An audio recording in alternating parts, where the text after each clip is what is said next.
পড়াশোনা করে, ও সংবিধানে লিখেছে যে একাধিক বিয়ে করা হারাম, আর অমুসলিম নারীকে বিয়ে করাও বৈধ। সব উল্টাই দিছে। আমাদের সমাজে এখন ওইরকম চিত্র দেখা যাচ্ছে যে আপনি 17 বছরে বিয়ে করতে পারবেন, 17 বছরে আপনি জেনা করছেন, আল্লাহ মাফ করুক। বাংলাদেশে 17 বছর বয়সে জেনা করা ছেলে মেয়ের অভাব আছে? আদমশুমারির মতো এই কুমারিত্ব টেস্ট যদি করা হয় ছেলে মেয়েদের, তারপর দেখা যাবে। তো বিয়েটাকে সহজ করা উচিত। বিয়ের বয়স একটা ফিক্স করা হয়েছে, এর সাথে তো আমরা এখন যুদ্ধ করতে পারবো, পারবেন? ছেড়ে দেন, আচ্ছা ফিক্স করছে বুঝলাম। এখন ওই বয়সটা হয়ে গেলেই আপনার সন্তানের বিয়ের ব্যবস্থা করে ফেলেন এবং এটাকে সহজ করে দেন, এত জটিল করেন না, সহজ করে দেন যাতে করে ওরা জিনা থেকে বেঁচে থাকতে পারে। ভাই বিশ্বাস করেন, বহু দাড়ি টুপিওয়ালা মানুষ, এলেমওয়ালা মানুষ এইসব মিম্বরে দাঁড়ায় হক কথা বলতে পারে না জেনার কারণে। জেনার কারণ এই যে আমরা চলাফেরা করতেছি না, চোখের জেনা তো হচ্ছে অ্যাভেলেবল, অনেক সময় মনেরও জেনা হয়ে যাচ্ছে। মনে খারাপ চিন্তা চলে আসতে পারে, দেখবেন মনের নূরটা নষ্ট হয়ে যায়, তখন আপনার ইমানের ওই তেজটা কাজ করে। ভালো করে খেয়াল করে দেখুন, যখন মনের মধ্যে এই নূরটা নষ্ট হয়ে যায়, কিছু একটা নগ্ন মেয়েকে দেখে ফেলছেন বা একটা মেয়েকে দেখে আপনার অ্যাট্রাকশন তৈরি হয়ে গেছে, হতে পারে, আমরা তো ফেরেশতা না, হতেই পারে, তখন দেখবেন মনের মধ্যে নূরটা নষ্ট হয়ে যায়। ওই সময় আপনি কিন্তু এই ইমানের এই জাজবাটা শো করতে পারেন। তখন নবী সাল্লাল্লাহু আলাইহি ওয়াসাল্লাম বলেছেন, তখন যদি বাসায় স্ত্রী থাকে তোমরা স্ত্রীর কাছে চলে যাবা, নিজের প্রয়োজন মিটাই নিবা, তাহলে এই শয়তানির মন থেকে চলে যাবে। আমি তো বিয়ে করিনি, এটা মিটাবে কিভাবে? অনলাইনে ঢুকলেই দেখবেন আপনি নগ্নতা। এই ছেলে পেলে আমাদের সাথে যারা ঢাকায় থাকে এরা তো আরো জান কি আছে, কি হয়। ছেলে নাই আর মেয়ে নাই, মেয়ে নাই, ও নিজে ছেলে। একটা মেয়ের যে চরিত্র খারাপ এটা বোঝার জন্য এতটুকু যথেষ্ট যে ও মোটর সাইকেলের পিছনে বসছে কিভাবে, এটা দেখবেন। একটা আপনার শালীন দিনদার স্ত্রীকে নিয়ে যদি আপনি মোটর সাইকেলে জানো, দেখবেন তার বসার ধরনটা কেমন, আর যাদের সাথে যে ফ্রি মিক্সিং এ প্রেম প্রীতির সম্পর্ক করে এদের বসার ধরনটা কেমন। বসাই আপনাকে বলে দেবে কত বড় বেয়াদব, কত বড় আদবহীন, বেহায়া একান্তোষ। আমার কথা ইশারা দিচ্ছি, সব তো বলা যাবে। তো এটাকে সহজ করবেন, এখানে দিনদারিতাকে প্রাধান্য দিবেন, ভুলেও দুনিয়াদারিকে প্রাধান্য দিয়েন না। ও বাপের কয় টাকা আছে, ওর বিয়ে করলে আমি পাবো কি, কত সুন্দর ঐশ্বরিয়া রায়ের মতো কিনা, এগুলো দেখার দরকার। এগুলো থাকে না, আস্তে আস্তে চলে যায়, দিনদারিতা থেকে যায়। ইব্রাহিম আলাইহিস সালামের স্ত্রীদের কথা আজকে আমরা স্মরণ করি না? হাজেরা আলাইহিস সালাম, তার ওই সবর, সাফা মারওয়ার সাই, তাওয়াক্কুল আল্লাহর কাছে এত পছন্দ হয়েছিল যে কিয়ামত পর্যন্ত যত মানুষ হজ করবে, সাই না করলে হজ হবে না। ঠিক আছে, ওনার ওই হাঁটা দৌড়াদৌড়ি আল্লাহর কাছে এত পছন্দ হয়েছে। আপনি জামজাম কূপ ওখানে যে তাওয়াফ করছেন না, তাওয়াফ করে যে পানি খেয়ে আসলেন, সাফা মারওয়া সাই করলেন, এই সাই না করা পর্যন্ত আপনার হজই হচ্ছে না, ওমরাই হচ্ছে না। একজন দিনদার মেয়ের দিনদারিতা আল্লাহর কাছে কিভাবে কবুল হয়ে থাকে, আমাদের মেয়েদেরকে বুঝান, বাসায় গিয়ে বোনদেরকে বুঝান, মাদেরকে বুঝান, স্ত্রীদেরকে বুঝান, তাদেরকেও একটা উদ্দেশ্য আল্লাহ পাক সৃষ্টি করেছেন। কি উদ্দেশ্য? তারা যেন ইসমাইলের মতো প্রজন্ম জন্ম দিতে পারে। তাদেরকে সিরিয়াল দেখার জন্য পড়ানো হয়, তাদেরকে রং তামাশা করার জন্য আর স্নো পাউডার মেখে বাইরে ঘোরার জন্য পড়ানো হয় না। এবং এটাকে কন্ট্রোল তো আমাদেরকে করতে হবে। এই যে বললাম, কন্ট্রোল করতে গিয়ে যদি দেখেন পারতেছেন, আপনার দ্বারা হচ্ছে না, তখন কি প্রয়োজনে ডিসকানেক্টেড হয়ে যাবেন, তাও নিজের দিনকে ক্ষতিগ্রস্ত হতে দিবেন। কিছু করেন নাই তো, চেষ্টার উপর চেষ্টা করে যাচ্ছেন আপনি 10 বছর, 15 বছর, 5 বছর, 7 বছর, কোনো রেজাল্ট পাচ্ছেন না। আপনি কি করবেন? দিন ছেড়ে দেবেন? আপনিও তাদের মতো হয়ে যাবেন? আপনাকে আপনার স্বতন্ত্র জায়গায় থাকতে হবে। আল্লাহ পাক তৌফিক দান করুন। আর ইসলাম সংশোধনের মধ্যে সমাধান আসলে আলহামদুলিল্লাহ। এরপরে বাচ্চা কাচ্চা যেগুলো হবে, এগুলো পয়েন্ট মনে রাখবেন, পড়াশোনা থেকে নিয়ে এই পর্যন্ত বাচ্চা কাচ্চা যেগুলো হবে, এক একটা বাচ্চাকে আগামী দিনের যোদ্ধা হিসেবে গড়ে তুলবে। কি যুদ্ধ করবে তারা? আগে আদর্শিক যুদ্ধ করবে, আদর্শিক যুদ্ধ করবে যে আমরা ওইসব আদর্শে চলি না, আমাদের নিজস্ব আদর্শ আছে, এটা ইসলাম। আমাদের কিতাব আছে কোরআন, আমাদের সুন্নাহ আছে মুহাম্মদ সাল্লাল্লাহু আলাইহি ওয়াসাল্লামের সুন্নাহ। এরা বৈষয়িক শিক্ষাও শিক্ষিত হবে, ইসলামিক শিক্ষাও শিক্ষিত হবে ইনশাআল্লাহ। এরপরে এদের দ্বারা ইনশাআল্লাহ এমন জেনারেশন আমরা গড়ে তুলব, যে জেনারেশন আগামী দিনে ইসলামের পতাকা বহন করবে। আমরা যেটা পারি নাই পারি, চেষ্টা চালাবো, আমাদের বাচ্চাদেরকে গড়ে তুলবো ইনশাআল্লাহ। করা যাবে না? আল্লাহ পাক আমাদেরকে এই সব উদ্দেশ্যে দুনিয়াতে পাঠাইছে। এভাবে ইনশাআল্লাহ আমরা এলেম অর্জন, তাসকিয়া অর্জন, আমল বাড়িয়ে দেওয়া, হালাল খাওয়া, পরিবার গঠন করা, প্রজন্ম গঠন করা, এই কাজগুলো করতে করতে করতে আমরা আগাবো ইনশাআল্লাহ। এবং এখন যা চলছে এই ফিতনাগুলো থেকে আমরা নিজেদেরকে দূরে রাখার চেষ্টা করি। আর যেখানে যেখানে যেখানে মুসলিমদের এগেনস্টে এই কাফের, মুশরিক, জালেম, মুনাফিকরা পদক্ষেপ দিবে, আমরা আমাদের সাধ্য মতো এটাকে প্রতিহত করব। হয় জবান দিয়ে প্রতিহত করব, নাহলে লিখে প্রতিহত করব, নাহলে কোনো সাহায্য করে প্রতিহত করব, নাহলে অ্যাটলিস্ট দোয়া করে প্রতিহত। কিছুই নাই, কমপক্ষে কি করবেন? দোয়া করুন। কিছু নাই, কমপক্ষে দোয়া করুন। কিন্তু কোনো অবস্থাতেই আত্মসমর্পণ করবেন না। ওদের সামনে কোনো অবস্থাতেই জালেমের সামনে হাঁটু গেড়ে দিবেন। মাথা উঁচু করে বাঁচবো ইনশাল্লাহ, মাথা উঁচু করে নেব। এই জেনারেশনকে কে বুঝাবে যে মোবাইল থেকে দূরে থাকতে হবে? বিনা প্রয়োজনে ফোন ইউজ করবা না, বিনা প্রয়োজনে ফোনে হাতও দিবা না। একটা ছবি তুললে কি হয়? হাজারে আসওয়াদ গুনাহ মাফ হয়। একটা ছবি তুললে কি গুনাহ মাফ হয়? কোনো নেকি হয়? এটা কি পরকালে সুপারিশ করবে? এই মোবাইলের আসক্তির কারণে এই যুব সমাজের চিন্তার ক্ষমতা নষ্ট হয়ে গেছে। বিশ্বাস করেন আমার কথা, আমার কথা বিশ্বাস করেন। এই মোবাইল আসক্তির কারণে এই যুব সমাজ আর চিন্তাই করতে পারে না। সারা দিন ফোনে ব্যস্ত, সারাটা দিন সময় পাইলেই ফোন। আর ফোনে কি? YouTube, Facebook, WhatsApp, Instagram. আমাদের বাপদাদার এই যে ভাইদের বয়সী যারা যারা এখন 40, 45, 50 এজের মধ্যে আছেন, যারা এই দেশ চালায়, সমাজ চালায়, অর্থনীতি চালায়, তাদের চেয়ে এদের চিন্তা শক্তির লেভেল অর্ধেকেরও কম। আমি আপনাদেরকে গ্যারেন্টি দিচ্ছি, এখন যদি আরেকটা মুক্তিযুদ্ধ হয়, আল্লাহ না করুক, তাহলে এই তরুণ প্রজন্ম কিছু করতে পারবে। আপনি আমার কথা বিশ্বাস করেন। টিকটকের একটা ভিডিওর জন্য এদের কাণ্ডকীর্তি দেখলে মনে হয় যেন মানুষ না গরু না ছাগল, কি আসলে। আর আমরা তো ঢাকা শহরের মতো শহরে থাকি, একটা টিকটকের ভিডিও বানানোর জন্য এরা যে কি করে চিন্তা করতে হবে। কাপড় খুলে ল্যাংদা হয়ে নাচে একটা টিকটকের ভিডিও করার। একজন আলেমে দিন আসছে, তাকে মানে মোবাইলে বিরক্ত করতে করতে তার লেকচারের টপিকটাই নষ্ট করে। আর আমরা যে ওস্তাদদের কাছে পড়াশোনা করি, আমি জীবনে আমার ওস্তাদকে এটা বলার সাহসই পাই নাই, ওস্তাদ আপনার সাথে একটা ছবি তোলা যাবে? আমি আল্লাহ পছন্দ করে বলছি। আমি এই পর্যন্ত, আমি যার কথা বলছি তিনি এই উপমহাদেশের অন্যতম একজন শ্রেষ্ঠ মুহাদ্দিস। আমরা তাদের কাছে যাওয়া আসা করি পড়াশোনার জন্য, তিনি জ্ঞান শেখার জন্য। আজ পর্যন্ত আমি কোনোদিন বলতেও পারি নাই যে উস্তাদ আপনার সাথে একটা ছবি তুলতে চাই। বিশ্বাস করেন। কিন্তু এই ওয়াজ মাহফিল, এইটা ওইটা, এইসব জগৎগুলোতে গিয়ে আমরাও নষ্ট হয়ে গেলাম। মানুষের মধ্যে নূর, তাসকিয়া, আদব, মসজিদের আদব কায়দা, ভদ্রতা সব নষ্ট হয়ে গেছে। এবং এর অন্যতম একটা প্রধান কারণ মোবাইল ফোন। আজকের লেকচারের টপিক মোবাইল ফোন না, এই যে কথাগুলো বলতে বাধ্য হলাম। যখন আমরা এখন আলোচনা করতেছি, এই সময় কয়টা বাজে এখন? 12:50। এই সময়ে না জানি কতগুলা মুসলমান এখন শহীদ হয়ে গেল এই সমস্ত, যখন আমরা এখন আলোচনা করতেছি।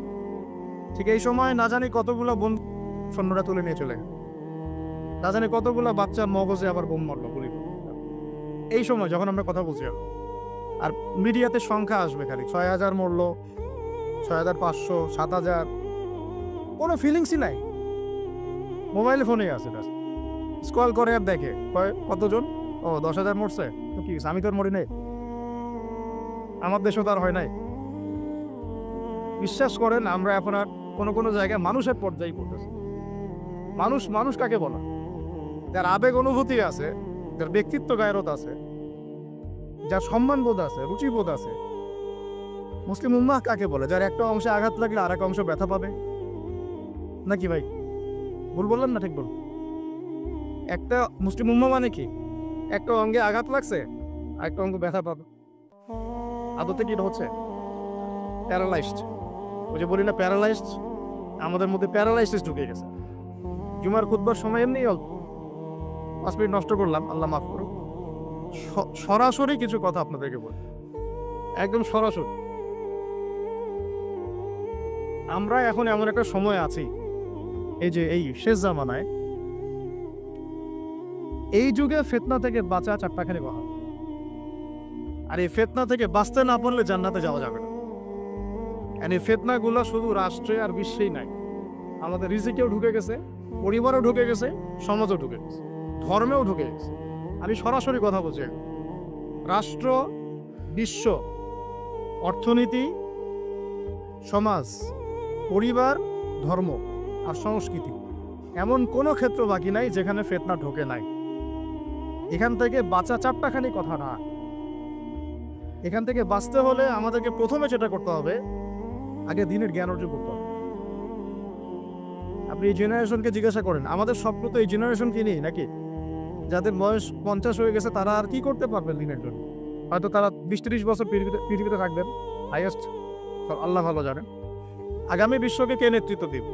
যাদের বয়স এখন 20 থেকে 40 অথবা 10 থেকে 30, এই তো এই জেনারেশনকে আপনি দেখেন তাদের কত পার্সেন্ট কোরআন তেলাওয়াত করতে জানে।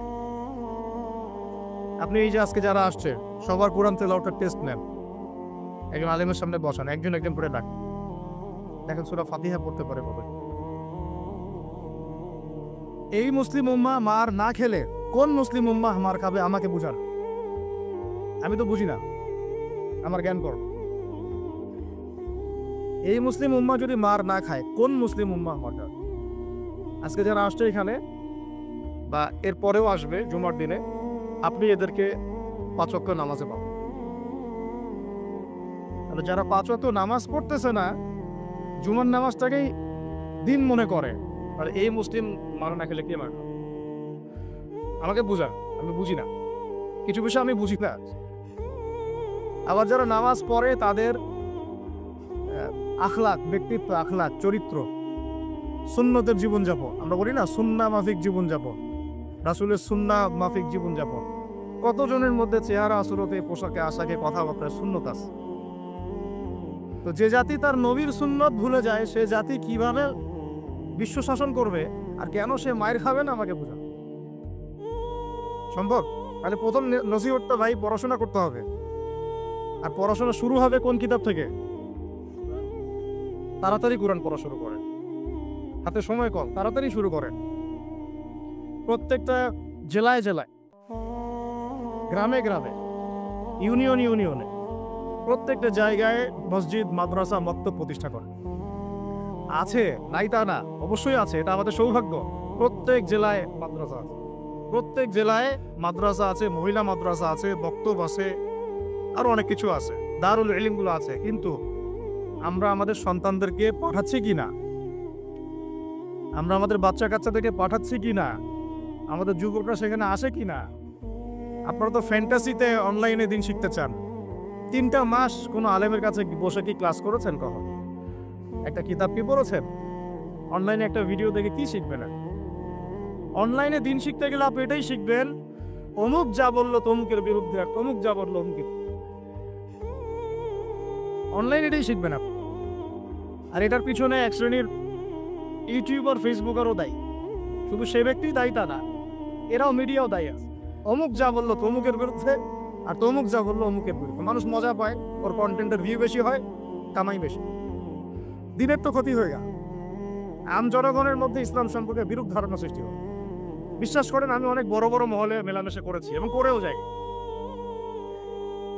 আমি ফখর করছি না, অনেক সময় এমপি মন্ত্রীরাও পর্যন্ত ফোন করে কথা বলেন যে আপনি অর্থনীতি সম্পর্কে যা বলছেন এর সাথে আমরা একমত। অন্তত এই জায়গায় একমত, আলহামদুলিল্লাহ, তাও ভালো। আমি বলি পরের বিষয়গুলো পরে বুঝবেন, ওগুলোও বুঝবেন পরে ইনশাল্লাহ। আমি ফখর করছি না এটা, কিন্তু সাধারণ মানুষের সাথে মিশে আমি কি জানলাম জানেন? সাধারণ মানুষ, আম জনগণ কি মনে করে? বলে যে ভাই আপনি ইসলাম সম্পর্কে সুন্দর কথা বলেন, ভালোই, সবই ঠিক আছে, কিন্তু আপনাদের আলেমদের মধ্যেই তো ঐক্য নেই। আপনি কাদেরকে নিয়ে দিন ক্যাম্প? আমাকে বলেন, আমি কি উত্তর দিব? কি চাচা, কথা কি ঠিকটা ভুল? আপনি বলেন, আমি কি অ্যান্সার দিব? যখন তারা এভাবে আমাকে বলবে আপনি দিনের জন্য কি করবেন, ঠিক আছে কিভাবে গায়ন করবেন? আপনাদের মধ্যেই দৈক্য নাই। আপনাদের একালে আর একালে গালি দেয়, আরেকজন আরেকজনের সম্পর্কে গীবত করে, আরেকজন আরেকজনের সম্পর্কে সমালোচনা ধুয়ে রেখে দিচ্ছে, মানে ওয়াশিং মেশিন অনলাইনে ধুয়ে দিবে। আমাকে বলেন কেন মার খাবো না? এমনি তো ঐক্য নাই, তার মধ্যে মানে ঐক্য বিভক্তি বাড়ানোর জন্য আমরা উঠে পড়ে লাগছি। আর কিছু ইস্যু বাস আছে ভিতরে, ইস্যু বাস, আজকে একটা ইস্যু, কালকে আরেকটা ইস্যু, পরশু আরেকটা ইস্যু। এই করতে করতে আসল যে গন্তব্য, আসল যে লক্ষ্য, সেখান থেকে সরে গেল। আসল লক্ষ্যটা কি জানে? যেখানে আমাদের ভাইরা এখন মার খাচ্ছে না, আমাদের আসল লক্ষ্য ওইটাই পৃথিবীর এমন একটা জায়গা যেখান থেকে সভ্যতা শুরু হয়েছে। পৃথিবী মক্কা থেকে শুরু হয় নাই, ওই দিন থেকে পুরো বিশ্বে সভ্যতা শুরু হয়েছে। আজকে থেকে এটা 10,000 বছর আগের কথা, ওখান থেকেই শুরু হয়েছে। আর ওখানেই পৃথিবী শেষ হবে। ওইখানেই যতক্ষণ পর্যন্ত ঈসা আলাইহিস সালাম না আসছেন এবং ইসলামী খেলাফত আবার কায়েম না করছেন, কিয়ামত হবে না। এই যে আসল জায়গাটা থেকে আমাদেরকে সরায় দেওয়া হয়েছে না, কয়জন ভাবে এটা নিয়ে, কয়জন জানে বা এটা নিয়ে জানেই বা কয়জন? কিছু মানুষ আছে সারা জীবন হাত বাঁধা নিয়ে আপনাকে ব্যস্ত করে রাখবো। বাঁধবেন কোথায়? এখানে বাঁধবেন, এখানে বাঁধবেন, এইভাবে বাঁধবেন, এইভাবে বাঁধবেন, এইভাবে 5টা-6টা জায়গা নিয়ে ক্যাচাল করতে করতে করতে হায়াতই শেষ হয়ে গেল। মনে করেন এক ভাইয়ের হাত নাই, এইভাবে দাঁড়া দাঁড়া নামাজ করতেছে, নামাজ হবে না? হবে না? আমার হাত আছে, আমার এখানে একটা ফোড়া উঠছে, মনে করেন সত্যি সত্যি উঠছে, এটা মিথ্যা বুঝি না, আমি এভাবে নামাজ পড়বো, হবে কি না? হবে না? হাত বাঁধেই নাই সে, হবে না? হবে না? আর যখন বোম পরে জান থাকবে না, তখন হাত বাঁধে কি করবে? উম্মার মধ্যে মারামারি, কাটাকাটি, বিভক্তি, আর কাফেররা এসে উম্মার সাথে যুদ্ধ করা শুরু করবে, তখন হাত বাঁধে নিয়ে ব্যস্ত হয়ে থাকবে। এই ব্যস্ত আছেন বলেই তো হাতে অস্ত্র ধরতে পারছি না। এক ভাই খুব সুন্দর কথা বলছে যে বাংলাদেশ থেকে এরকম কিছু শায়েক এবং মানুষকে হায়ার করা এবং এদেরকে ছড়িয়ে দেওয়া, তাহলে জীবনেও তিনি আর অস্ত্র হাতে নিতে পারে, ওরা এগুলো নিয়েই ব্যস্ত থাকবে। আল্লাহ না করুক, যদি আল্লাহ না করুক, আমরা দোয়া করি, কিন্তু আমরা আশঙ্কা তো করি, আল্লাহ না করুক যদি শান্তিপূর্ণ এই বাংলার মাটিতেও কখনো এরকম পরিস্থিতির সৃষ্টি হয়, আল্লাহ না করুক, দোয়া করি আমরা, তখনও এক শ্রেণীর মানুষ এগুলো নিয়েই ব্যস্ত থাকে। আপনাকে আপনার মূল লক্ষ্যটা থেকে সরায় দেওয়া হচ্ছে। এটা বোঝার জন্য, এই ফিতনাগুলো চেনার জন্য ভাই, সবার আগে দিনের জ্ঞান অর্জনের কোনো বিকল্প নাই। পড়তে রাজি আছি তো ইনশাআল্লাহ, অনলাইনে দিন শিখতে পারবেন না। কিছু ভালো ভালো আলেম আছেন যাদের লেকচার হয়তো শুনতে পারবেন, শুনে আপনি উৎসাহিত হতে পারবেন, বুস্ট আপ হবেন, ইন্সপায়ার্ড হবেন, কিন্তু এটা দিন শেখার কনস্ট্রাকটিভ কোনো প্ল্যাটফর্ম না। আপনাকে খাতা কলম নিয়ে ওই স্কুল কলেজের মতোই আলেমদের কাছে আসতে হবে, সিলেবাস রেডি করতে হবে, সিলেবাসে পড়তে হবে, পড়ার জন্য জায়গা দরকার, মাদ্রাসা দরকার, মসজিদ দরকার, বক্তব্য দরকার, এগুলো আপনাদেরকে করতে হবে। আর যেখানে আছে সেগুলোকে আবাদ করতে হবে। যেমন মসজিদ করেছেন, আবাদ করেন এটাকে। মসজিদ মানে নামাজ পড়ে দরজা বন্ধ করে রেখে দিব, এর নাম মসজিদ? মসজিদ মানে এখান থেকে দিনের দাওয়াতটা ছড়াবে, দিনের শিক্ষাটা ছড়াবে, তাই নয় কি? আল্লাহ রসুল কি মসজিদ সাল্লাল্লাহু আলাইহি ওয়াসাল্লাম মসজিদ প্রতিষ্ঠা করে শুধু নামাজের সময় খুলতেন আর নামাজের পরে বন্ধ করতেন? 24 ঘন্টা এখানে ইবাদত, আমল, তাজকিয়া, জিকির, আজকার হতো না? এখনো তো মদিনায় হয়। মক্কা মদিনায় কি এখনো বন্ধ থাকে 1 মিনিটের জন্য? এখানে দার্স হচ্ছে, ওইখানে নামাজ হচ্ছে, ওইখানে আলোচনা হচ্ছে, চলতে থাকে সবসময়। এটা হলো মসজিদের ফাংশন। এই মসজিদ আবাদ করেন, মাদ্রাসাগুলো আবাদ করেন, আপনার ছেলেকে মসজিদে পাঠান, মাদ্রাসায় পাঠান, বক্তব্যে পাঠান। ইয়াং জেনারেশন স্পেশালি আপনারা সিলেবাস ভিত্তিক পড়াশোনা করেন। এই ফ্যান্টাসি দিয়ে কিচ্ছু হবে না, আবেগ দিয়ে, ফ্যান্টাসি দিয়ে কাজের কাজ কিছু হবে না। খুব আবেগ লাগতেছে, খুব কষ্ট হচ্ছে আমার জন্য, খুব কষ্ট হচ্ছে পুরো বিশ্বের প্রেক্ষাপটে মুসলিমদেরকে দেখে, কিন্তু আপনি তো ইসলাম সচেতনের দিকে আসছেন, মাঝে মাঝে নামাজ পড়ছেন, কোনোরকম 5 ওয়াক্ত নামাজ করলেও সুন্নাহ মাফিক জীবনযাপন করছেন না, জিনায় লিপ্ত হয়ে যাচ্ছে, সুদ খাচ্ছেন, অর্থনৈতিক জীবনের কথা বলছেন, এখানে সুদ খাচ্ছেন, ব্যবসায় প্রতারণা করছেন, রাজনীতি করতে গিয়ে আপনি তাগুতের দিকে চলে গেছেন, এক কথায় তাগুতের দিকে। তাগুত মানে আল্লাহ বাদ দিয়ে যার উপাসনা করা হয়। আমরা এখানে আল্লাহ পাকের বিধানে দাসত্বের চাইতে মানব রচিত বিধানের দাসত্ব বেশি করেছি এবং করছি, এখনো করছি, করে যাচ্ছি। কিছু করার নাই, কারণ পুরো বিশ্বটা এইভাবেই তো ফাংশন করা। যাদের গলায় জাতিসংঘের দড়ি আছে এরা তো এখান থেকে বেরোতে পারবে না। পারবে? পারবে না। তাহলে ওদের আন্ডারে যে রুলস এন্ড রেগুলেশনস এর আওতায় তো চলতে হবে। কিন্তু শিরক হয়ে গেল, এখানেও তো শিরক হয়ে গেল। মার না খাওয়ার কোনো কারণ নাই আমাদের এখন এই পর্যন্ত যে আমরা শান্তিপূর্ণভাবে নামাজ কালাম পড়তে পারছি আল্লাহ পাকের রহমত। বিশ্বাস করেন আল্লাহ পাকের খাস রহমত। জানি না কত বছর এই রহমত থাকবে এইভাবে যদি আমরা সতর্ক না হই। সতর্ক হওয়ার জন্যই বলছি ভাই, এগুলো নিয়ে আমরা অনেক ভাবি, না বুঝে না জেনে একটা শব্দ বলছি না। আল্লাহর কসম আমি না বুঝে না জেনে না স্টাডি করে একটা কথা বলতেছি। শেষ জামানার সবচেয়ে ইম্পর্টেন্ট জায়গা ওই, পুরো বিশ্বটা ওইখানে গিয়ে আস্তে আস্তে শেষ হয়ে যাবে। সামনে যত বড় বড় ঘটনা, মালহামা মানে মহাযুদ্ধ, তারপরে ইমাম মাহদির আগমন, তার আত্মপ্রকাশ, তাদেরকে নিয়ে বিশ্বটাকে শাসন করবে, তারপরে ঈসা আলাইহিস সালামের আগমন, সাথে মুসলিমদের যুদ্ধ, তারপরে ওই আবার বিজয় করা, ওইখানে ঈসা আলাইহিস সালাম আবার 40 বছর খেলাফত চালাবেন, 40 বছর। এই পুরো ঘটনাগুলো ওই জায়গা কেন্দ্র করে আমাদের কোনো হদিসই নেই। আরো অনেক বিষয় আছে, কিন্তু মূল কথাটা হচ্ছে আমরা পৃথিবীতে হাসি থামাশা করতে, ঠাট্টা ছলনা করতে আসি না। আল্লাহ পাক প্রত্যেককে কিছু না কিছু দায়িত্ব দিয়ে পাঠাইছেন এবং আমাদের প্রত্যেককে আল্লাহ পাক পরীক্ষা করছেন, এবং এই হায়াতের রিজিকের নিয়ামতের আল্লাহ পাক আমাদের কাছে পাই পাই করে হিসাব দিবেন। এই যে শ্বাস নিচ্ছে একটা শ্বাস, এই একটা শ্বাসের হিসাব আল্লাহ পাক নিবেন। একদিন নবীজি একটা বাগানে ঢুকলেন, তিনি ক্ষুধার্ত, সাথে আবু বকর সিদ্দিক। আবু বকর, তোমার বাসায় কি খাবার আছে? ইয়া রাসূলুল্লাহ, আমার বাসায় খাওয়া নেই। তো চলো। ওমর, রাস্তায় ওমরের সাথে দেখা। ওমর, কি অবস্থা? ইয়া রাসূলুল্লাহ, ক্ষুধার্ত, বাসায় খাবার নেই, আমার বাসায় খাবার। তিনজনে হাঁটতে হাঁটতে ঢুকলেন তালহা রাদিয়াল্লাহু আনহুর বাগানে। সেখানে মাশাআল্লাহ ঠান্ডা পানি খেলেন, খেজুর খেলেন, তৃপ্তি করে খেলেন। মাশাআল্লাহ, সে বাগান অনেক সুন্দর, বড় ছিল। খেয়ে নবী সাল্লাল্লাহু আলাইহি ওয়াসাল্লাম বললেন, সুম্মা লাতুসআলুন্না ইয়াওমাইযিন আনিন নাঈম, যে অবশ্যই কিয়ামতের দিন আল্লাহ পাক এই ঠান্ডা পানি সম্পর্কেও আমাদেরকে জিজ্ঞাসা করবেন। আমরা প্রস্তুত নিঃশ্বাসের জবাব দেওয়ার জন্য, হিসাব দেওয়ার জন্য, পানির হিসাব দেওয়ার জন্য? ঠান্ডা পানিতে গোসল করে আসছেন আজকে সবাই, তৃপ্তি পেয়েছেন। শুকরিয়া কখন আদায় হয় যে আল্লাহ পানি নাজিল করেছে, এই জন্য তোমার শুকরিয়া। খেলাম 4টা ভাত, এই 4টা ভাত নাই। আমার কথা বিশ্বাস করেন, কথাগুলো আমি কলিজা থেকে বলছি। আমি জীবনে খাওয়ার হাতে নিয়ে 2 দিন কেঁদেছি। একদিনের ঘটনা আমি বলতে পারবো না, এটা কিয়ামতের মাঠে দেখা যাবে। অনেক বাধ্যবাধকতা আছে, আমরা বলতে পারি। তবে খাওয়ার কথা ছিল আমার খিচুড়ি। আমার সাথে 3-4 জন গেস্ট ছিল। আমি বাসায় ফোন করেছি, আমার সাথে গেস্ট আছে, কি রান্না করলে ভালো হয়? বললাম খিচুড়ি করলে ভালো হয়, খেয়ে ফেলবে তাড়াতাড়ি। ওই খিচুড়ি খাওয়া হলো না, কোনো একটা কারণে খাওয়া হলো না। একদিন পর সেই খিচুড়ি খেতে পারলাম। দেখলাম যে একদিন পর যে খাবারটা আমার কাছে এসেছে এটা খিচুড়ি, যেই খিচুড়ি আমার বাসায় খাওয়ার কথা ছিল। ওই দিন ওইটা দেখে আমার চোখ দিয়ে পানি পড়লো যে এই খাবারটা আমার এখানে খাওয়ার কথা ছিল, অন্য কোনো খাবার।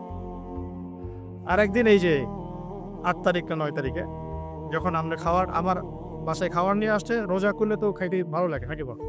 ইফতার করার পরে খাবারটা খেতে ভালো লাগে না? শান্তি লাগে। রুটি, গরম গরম রুটি, খাসির গোশত, খুব ফেভারিট খাবার মুসলিমদের। বিশ্বাস করে খেতে পারতেছি না, মিথ্যা কথা বলছি না, ফখর করেও বেশি বলছি, আল্লাহর কসম, আল্লাহ সাক্ষী। কারণ আমাদের বাচ্চারা তো খেতে পারছে না ওখানে, আমার বোনরা খেতে পারতেছে না, আমার ভাইরা খেতে পারতেছে না। ওরা খাচ্ছে একটা জিনিসই, বুলেট আর আকাশ থেকে বোম। আমরা তৃপ্তি করে খাচ্ছি, একবার ফিকিরও হয় না যে এর জন্য আল্লাহ শুকরিয়া আদায় করতে হবে, আমাদের কৃতজ্ঞতা স্বীকার করা উচিত, ওদের কষ্টে আমাদের ব্যথিত হওয়া উচিত। খাবারটুকু পাঠাতেও তো পারছি না, যে আমরা সবাই 10-20 টাকা করে তুলে 1 কোটি টাকা ফান্ড একটা কালেক্ট করে পাঠাই দিব, এই সুযোগটাও তো পাচ্ছি না। এত সহজ কি ব্যাপারটা? কে যাবে, কে দিবে? আর যারা কাজ করছে তারাও অথেন্টিক কিনা, আসলে এই জায়গায় যাচ্ছে কিনা, ওরা পাচ্ছে কিনা, চতুর্দিক থেকে অবরুদ্ধ যায়। আমরা সবাই মিলে আমাদের ভাই বোন শিশুদেরকে ওখানে মরার জন্য ছেড়ে দিয়েছি, এটাই সত্য কথা। এবং এর জন্য পুরা উম্মাহকে জবাব দিতে হবে। পুরা উম্মাহকেই জবাব দিতে হবে। সবচেয়ে বড় জবাব দিতে হবে আরবের নেতাদেরকে, আশপাশের যারা নেতা আছে এদের, আরবের যে নেতারা আছে এদেরকে বিগত 70 বছর ধরে এরা যা যা করেছে এর উত্তর দিতে হবে, জবাব দিতেই হবে, কোনো উপায় নাই। আমাদেরকেও দিতে হবে, প্রত্যেক রাষ্ট্রপ্রধানকে দেওয়া লাগবে।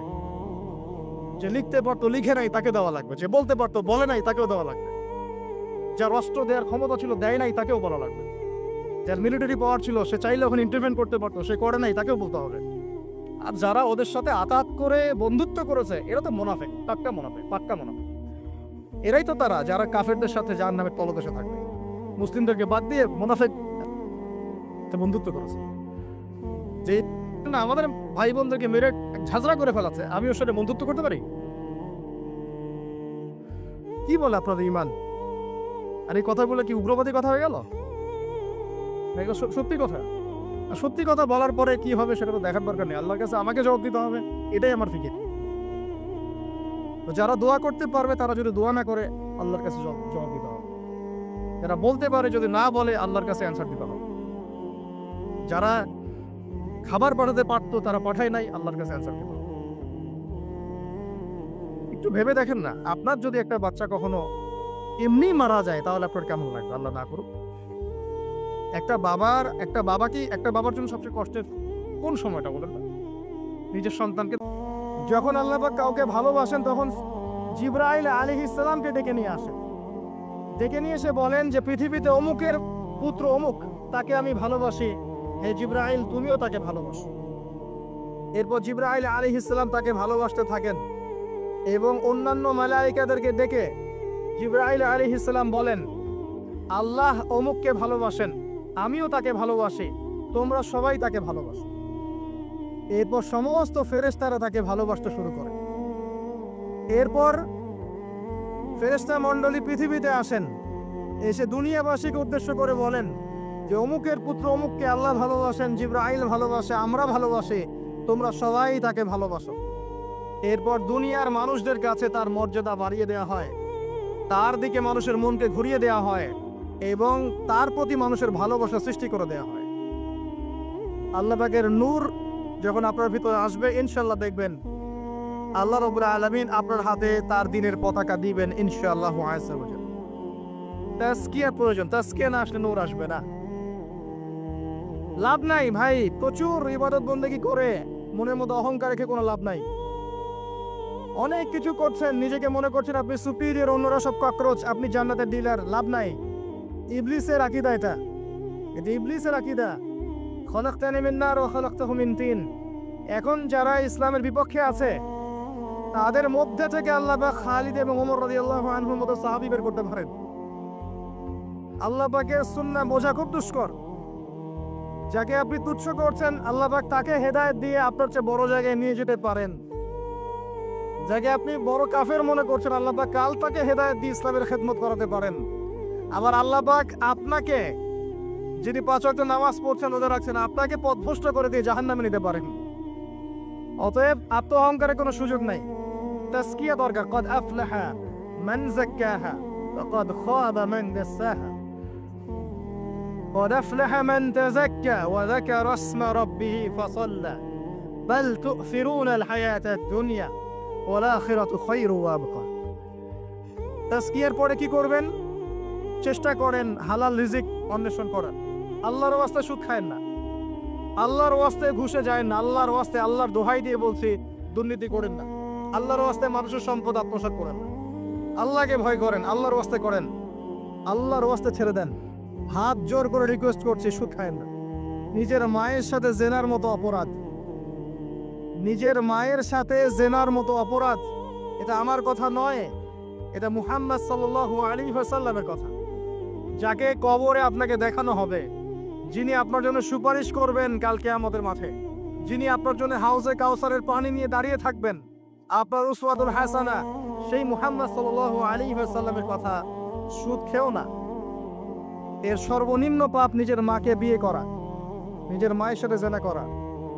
কেউ যদি এই সমাজে নিজের মায়ের সাথে জেনা করে থাকে, কালকে সকালে রাস্তায় বের হয়, আপনি চাইবেন তাকে রজম করে মেরে ফেলতে? চাইবেন না? এই কাজ দিব্যি আমরা করছি। সর্বোচ্চ পাপ সুদের, আল্লাহ এবং তার রাসূলের সাথে যুদ্ধ করা। অনেক দিন আয়াতটা বলেছি, আবারও বলছি শোনেন কি, কারণ কিছু মানুষের কানে ঢুকতেই চায় না কথা। আল্লাহ পাক বলেছেন, ইয়া আইয়ুহাল্লাযীনা আমানু, হে মুমিনগণ, ইত্তাকুল্লাহ, আল্লাহকে ভয় করো। ওয়া যারু মা বাকিয়া মিনার রিবা, সুদের অবশিষ্ট অংশগুলো ছেড়ে দাও। ইন কুনতুম মুমিনিন, যদি প্রকৃতপক্ষে মুমিন হয়ে থাকে। ওয়া ইন লাম তাফআলু, যদি তোমরা এই কাজ না করো। শুনেন আল্লাহর কথা, আল্লাহ বলছেন যদি তোমরা এই কাজ না করো, ফাযানু বিহারবিম মিনাল্লাহি ওয়া রাসূলিহি, তাহলে আল্লাহ এবং তার রাসূলের সাথে যুদ্ধের ঘোষণা শুনে নাও। The path is yours. Choose your path. রাস্তা আপনার, আপনি চুজ করেন কোন পথে আপনি যাবেন। কেউ বাধ্য করবে না আপনাকে। লা ইকরাহা ফিদ্দিন, দিনে কোনো বাড়াবাড়ি নাই।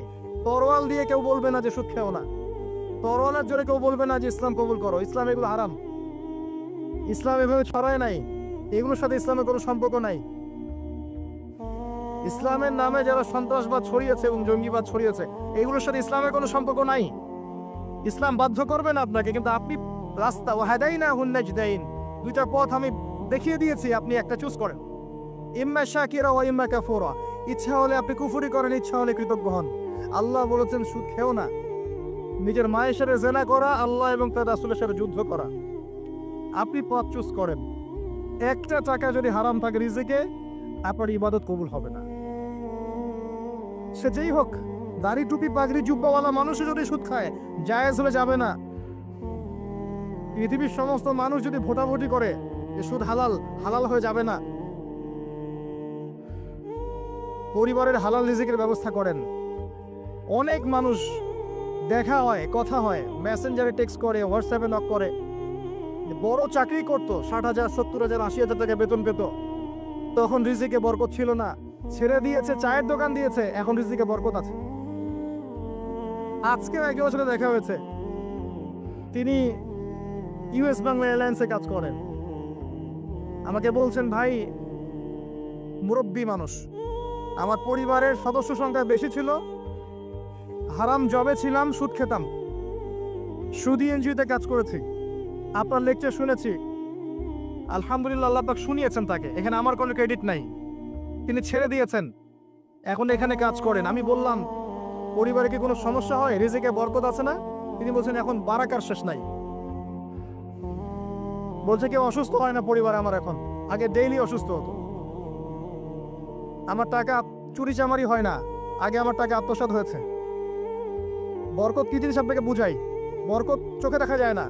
আপনি হালাল রিজিকে থাকেন, দেখবেন আপনার পরিবারের মানুষ কম অসুস্থ হচ্ছে, খরচ কমে গেল, আপনার সম্পদ চুরি ডাকাতি হচ্ছে না, নিরাপদ আছে।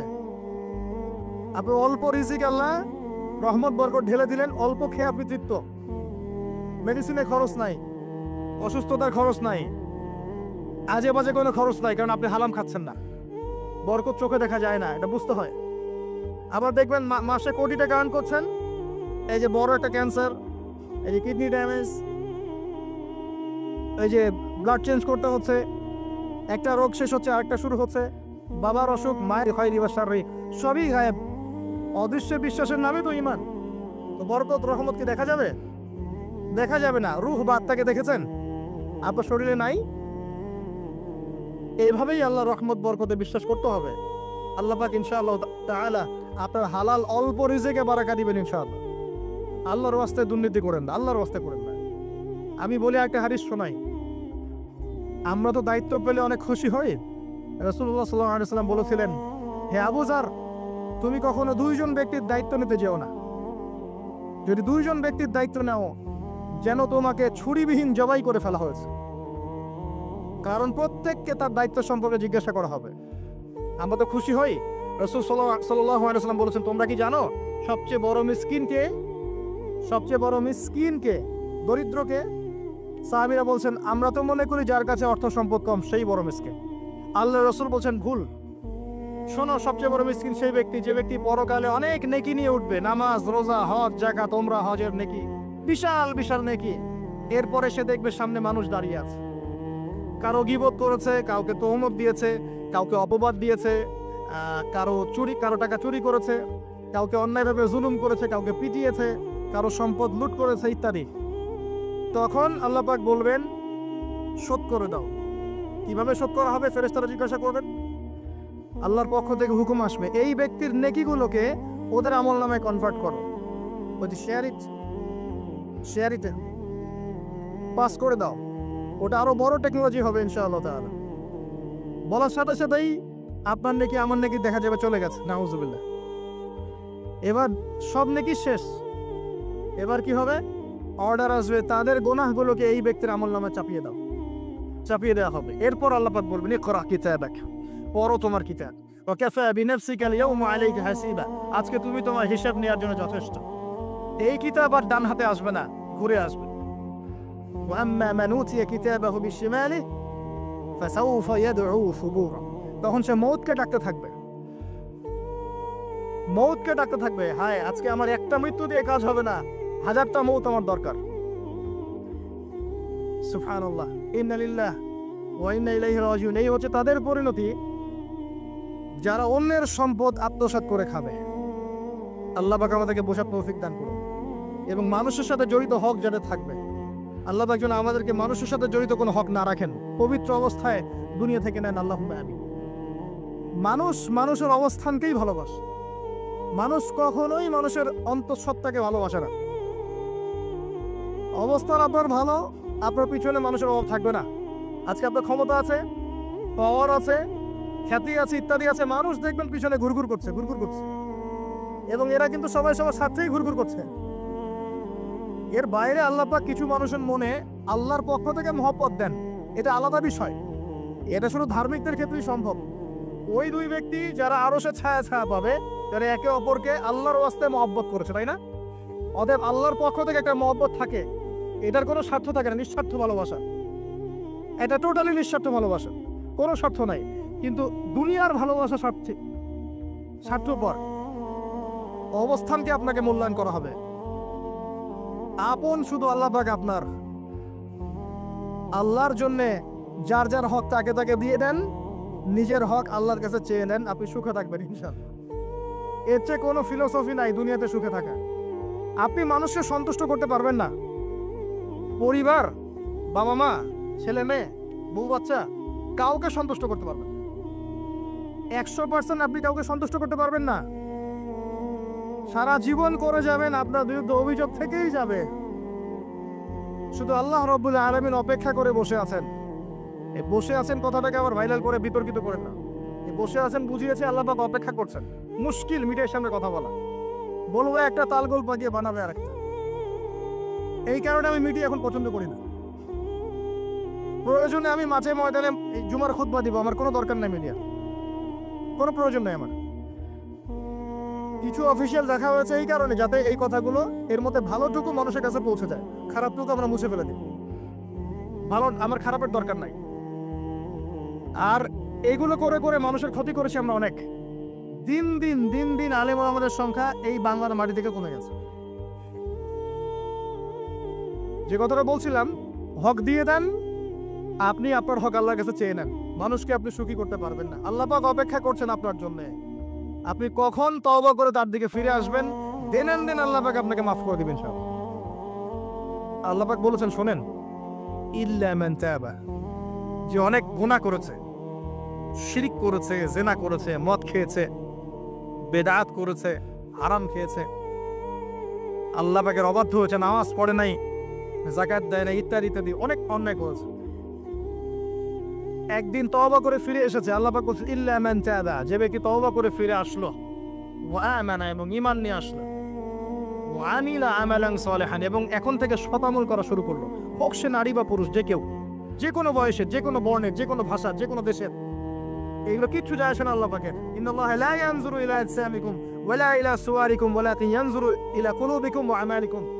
আল্লাহ পাক শুধু কলব দেখেন, আমল দেখেন, রক্ত মাংস বর্ণ এগুলো দেখেন না। আল্লাহ পাক ফিরে এসেছে, আমল, ঈমান এনেছে, আমল সালেহ করেছে।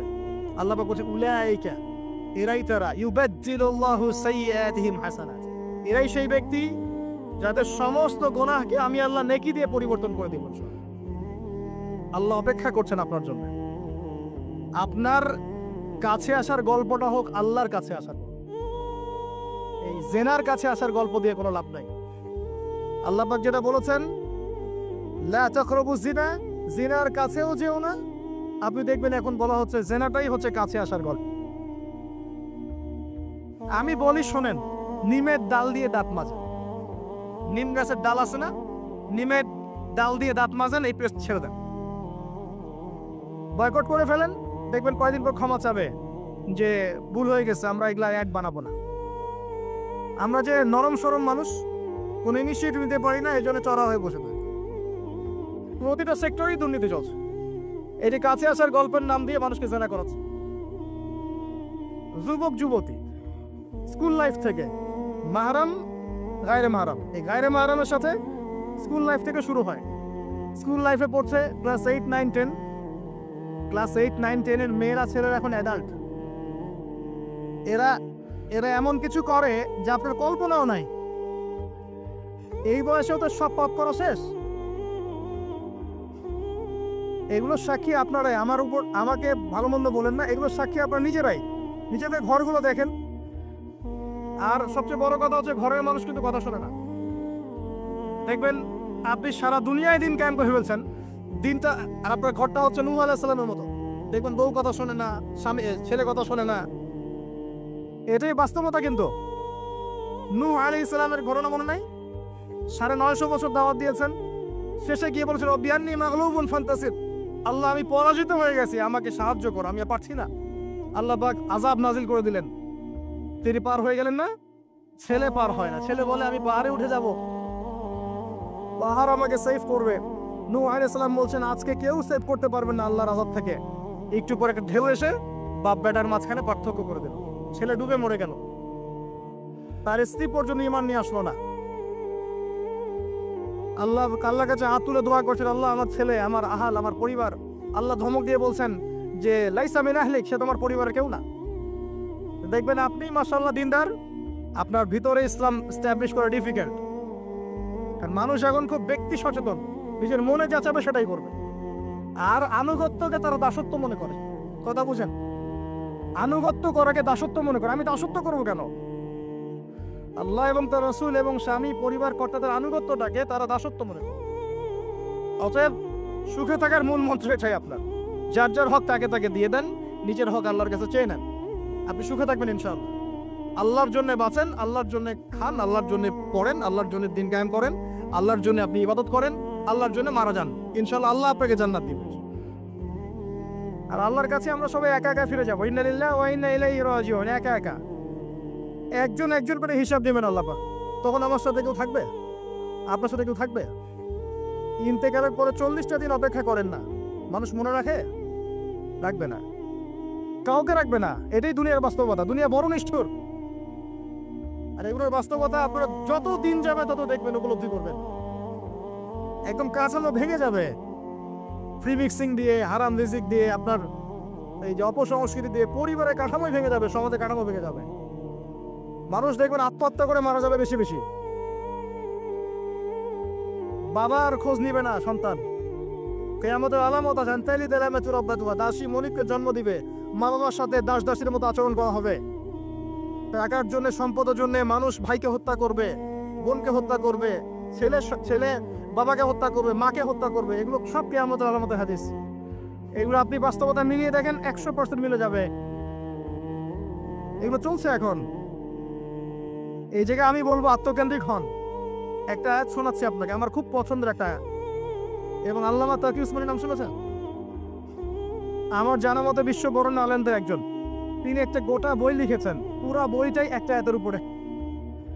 বইটা পড়েন, আপনার কাছে মনে হবে বইটার প্রতিটা কথা আপনার জন্য লেখা হয়েছে। তাসকিয়া, আত্মশুদ্ধি, আত্মশুদ্ধি ও তাসাউফ। ওই বইয়ের প্রথমে টাইটেল, একটা হেডলাইন আয়াত আছে, ইয়া আইয়ুহাল্লাযীনা আমানু, হে মুমিনগণ, আলাইকুম আনফুসাকুম, নিজের নফসের খবর নেওয়া। নিজের নফসের খবর নাও, নিজে ঠিক হও। মান লা ইয়াদুররুকুম মান দাল্লা ইন ইহতাদাইতুম, যারা পথভ্রষ্ট হয়ে যাচ্ছে বা গেছে, এদের পথভ্রষ্টতা তোমাদের কোনো ক্ষতি করবে না যদি তোমরা হেদায়েতের উপর থাকো। এর চেয়ে বড় কোনো মেডিসিন নাই। এই আয়াতের মধ্যে সবকিছু আছে, আমাদের সমস্যা এবং আমাদের সলিউশন। আমাদের সমস্যা হচ্ছে আমরা পরের দিকে বেশি চোখ তুলি আঙ্গুল থাকে, তোমার এটা ঠিক নাই, তোমার এটা ঠিক নাই, তোমার আকীদা ঠিক নাই, তোমার আমল ঠিক নাই, তোমার তাজকিয়া ঠিক নাই, তোমার রিজিক ঠিক নাই, ইত্যাদি ইত্যাদি। নিজের দিকে এতবার আঙ্গুল আমরা তুলি না। আমার আকীদা ঠিক আছে কিনা, আমার মানহাজ ঠিক আছে কিনা, আমার আমল বেদাতমুক্ত কিনা, আমার রিজিক ঠিক আছে কিনা, আমার পরিবার ঠিক আছে কিনা, আমার নফসে আত্মশুদ্ধি আছে কিনা, আমার ভিতরে হিংসা আছে কিনা, গীবত আছে কিনা, তোর মধ্যে কিনা অহংকার আছে কিনা, এগুলো আমাকে চিন্তা করতে হবে। আলাইকুম আনফুসাকুম, নিজের নফসের খবর নাও। এই নফস নিয়ে আল্লাহর কাছে যেতে হবে। এই একটা আয়াত যদি বুঝে আসে আপনার প্রবলেম সলভ। এখানে সমস্যা হচ্ছে আমরা আগে মানুষের সংশোধন চাই, কিন্তু আল্লাহ বলছেন আগে নিজেকে সংশোধন করো। নিজে আগে সংশোধিত হও, একটা বাতি থেকে 1000টা বাতি জ্বলবে ইনশাআল্লাহ। আর নিজেকে সংশোধন করতে না বললে আমি বাতি জ্বালাতে পারবো না। তো ইভেন এখানে বসে আমি যে কথাগুলো বলছি বা বলবো বা বলা হয়, যারা বলে তারা নিজেরা যদি সেগুলোর উপর আমল না করে এই কথার কোনো তাসির হবে না আপনার উপরে। আপনি শুনবেন, এক কান দিয়ে ঢুকবে আর এক কান দিয়ে বেরো যাবে, বাসায় গিয়ে ঘুমিয়ে যাবেন। এটা বাস্তবতা। রাসূলুল্লাহ শোনেন, রাসূলুল্লাহ সাল্লাল্লাহু আলাইহি ওয়াসাল্লামের দাওয়াতে এত হিউজ মানুষ ইসলাম কবুল করলো কেন বলেন তো? মূল কারণ কি জানেন? ইসলামের প্রতিটা বিষয়ের উপরে নবী সাল্লাল্লাহু আলাইহি ওয়াসাল্লাম নিজে আগে আমল করে দেখিয়েছেন। এই জন্য তার কথার মধ্যে নূর এবং তাসির এবং বারাকা এত বেশি ছিল যে মানুষের কলিজার মধ্যে কথাগুলো আঘাত করেছে, মানুষ পরিবর্তন হয়েছে। আর আমাদের টোটাল উল্টা। এইখানে বসবো, এই ধরনের জায়গায় যারা বসি তাদের এক শ্রেণীর কথা বলছি, সবাই না। এখানে অনেক মানুষ আছেন যারা আল্লাহওয়ালা, এবং যারা বেশি ভাইরাল না, যারা তো সেলিব্রিটি না, রাতের বেলা তাহাজ্জুদ পড়ছেন, দেখেন কোন মাদ্রাসায় খেদমত করছেন, এমন কিছু করছেন যাদেরকে কেউ চেনে না আল্লাহ ছাড়া, তারা আল্লাহর কাছে সেলিব্রিটি। এখানে টোটালি উল্টা। আমরা বলি যেটা, সেটা নিজেরা করি না, আর সেটা করি যা বলি না। আমি আপনাদেরকে বলি, আমি যা জানি তার 30-40% আমি আপনাদেরকে বলতে পারি না, ভয়ে বলি না। আর আমি যা বলি তার 100%-এর মনে হয় 50-60-70% আমি করতে পারি। নিজেদেরকে নিয়ে শঙ্কিত আমরা যে কি হবে। তো এই আয়াতের উপর আমল ছাড়া আমাদের কোনো গতি নাই। ইয়া আইয়ুহাল্লাযীনা আমানু, হে মুমিনগণ, আলাইকুম আনফুসাকুম, নিজের নফসের খবর নাও। লা ইয়াদুররুকুম মান দাল্লা ইন ইহতাদাতুম, তোমরা যদি হেদায়েত প্রাপ্ত হয়ে থাকো, ওদের পথভ্রষ্টতা তোমাকে ক্ষতি করবে না। ইসলামের শত্রুদের কথা বাদ দেন, আগে নিজেকে ঠিক করেন, নিজে থেকে ঠিক করেন। নিজেরা নামাজি হন আল্লাহর ওয়াস্তে, আল্লাহর ওয়াস্তে হালাল খান, পরিবার ঠিক করেন, জ্ঞান অর্জন করেন, আল্লাহর ওয়াস্তে দিনের কোনো খেদমতের চেষ্টা করেন, আপনার জানমাল সময় শ্রম দিয়ে আল্লাহর ওয়াস্তে কিছু করেন, দেশকে কিছু দেন, রাষ্ট্রকে কিছু ভালো কিছু দেন, উম্মাকে কিছু ভালো কিছু দেন, আপনার প্রতিভা দিয়ে মানুষের কল্যাণ করেন, মানবতার কোনো খেদমত করেন। এত বেশি আবেগ ভালো না। ভালোবাসা ভালো জিনিস, অতিরিক্ত আবেগ ভালো না। আল্লাহ পাক আমাদেরকে বাস্তবতা বোঝার তৌফিক দান করুন। বাস্তবতা আমি আপনাকে দেখাচ্ছি। বাস্তবতা হচ্ছে এই যে বাংলাদেশের 90% মুসলিম, দেখবেন তার মধ্যে 90% 5 ওয়াক্ত নামাজ পড়ে না। এটা হচ্ছে আপনার বাস্তবতা। বাংলাদেশের যে কোনো মাহফিলে যাবেন, একটাই স্লোগান আমি শুনেছি, আল কোরআনের আলো ঘরে ঘরে জ্বালো। খুব সুন্দর কথা, কিন্তু আপনি খেয়াল করে দেখবেন ম্যাক্সিমাম পরিবারেই কোরআনের আলো জ্বালার মতো কোনো মানুষ নাই। আপনি জরিপ করে দেখবেন যে 90% মুসলিমের মধ্যে কতজন মানুষ বিশুদ্ধ করে কোরআন তেলাওয়াত করতে পারে। আপনি দেখবেন 80%ও পারে না। কিন্তু এই কোরআনের জন্য জীবন দিতে চায়, সেই বইটা সে অর্থসহ পড়তে পারে না। বাস্তবতা এক জিনিস, আর যা দেখছেন এগুলো আরেক জিনিস। এগুলোর মধ্যে কোনো মিল নাই। এগুলো বাস্তবতা। যারা নামাজ পড়ে 5 ওয়াক্ত, তাদের মধ্যে কতজন জামাতের সাথে নামাজ পড়ে সেটাও একটা বিষয়। এখানে গিয়ে পার্সেন্টেজ আরো কমে যাবে। যারা নামাজি ব্যক্তি, তাদের মধ্যে কতজন রিজিক হালাল, এটা আরেকটা বিষয়। ঘরে ঘরে ঘুরে দেখবেন যে বেশিরভাগ মানুষের রিজিক হারাম, বেশিরভাগই। আমরাও এরকম করে, এই যে ধরেন আপনি একটা মাদ্রাসা শিক্ষকতা করছেন, মাদ্রাসার একটা দায়িত্ব আছে আপনার। আপনি ধরে নিয়েছেন যে এই রিজিকটা আপনার হালাল, কিন্তু মাদ্রাসার দায়িত্ব পালন করতে গিয়ে যদি আপনি দায়িত্ব অবহেলা করেন, আপনার রিজিকটা হারাম। আপনি একজন মসজিদের ইমাম, মনে করছেন আল্লাহ আমাকে খুব পবিত্র রিজিক দিয়েছেন, মাশাআল্লাহ। আপনি যদি আপনার দায়িত্ব অবহেলা করেন, এই রিজিকটা হারাম। আর নর্মালি তো আমরা সবাই সুদ খাচ্ছি, ঘুষ খাচ্ছি, দুর্নীতি করছি, মানুষের সম্পদ আত্মসাৎ করছি, এগুলো তো আমাদের সহজাত প্রবৃত্তি হয়ে গেছে। কোনো কোনো ক্ষেত্রে দেখা যায় উপর থেকে একটা হাতি আসে, উপর থেকে একটা হাতি আসতে আস্তে আস্তে আস্তে একটা মাছি হয়ে যায়, মাঝখানে হাতির ডালপালা হাত পা টেনে হিঁচড়ে খাওয়া শেষ। এই সমস্ত রিজিক হারাম, ম্যাক্সিমাম রিজিক হারাম আমাদের। বাস্তবতা অনেক কঠিন। বাস্তবতা গিয়ে দেখেন যে কতজন মানুষ যাকাত আদায় করে।